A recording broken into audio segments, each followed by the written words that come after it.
Tatapan kosong Reza Arab bersimpuh di pemakaman Lula Lahfah, sempat lambaikan tangan. Sayang. Proses pemakaman selebgram Lula Lahfah diwarnai isak tangis dari para pelayat di Taman Pemakaman Umum, TPU, Rawat Rate, Cakung, Jakarta Timur, Sabtu, 24 Januari 2026.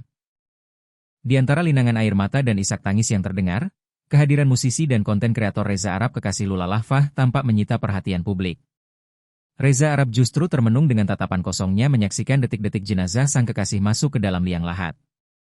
Mengenakan pakaian serba hitam, Reza Arab terlihat berlutut di sebelah ibunda Lula di tanah yang dipenuhi rerumputan di antara kerumunan pelayat.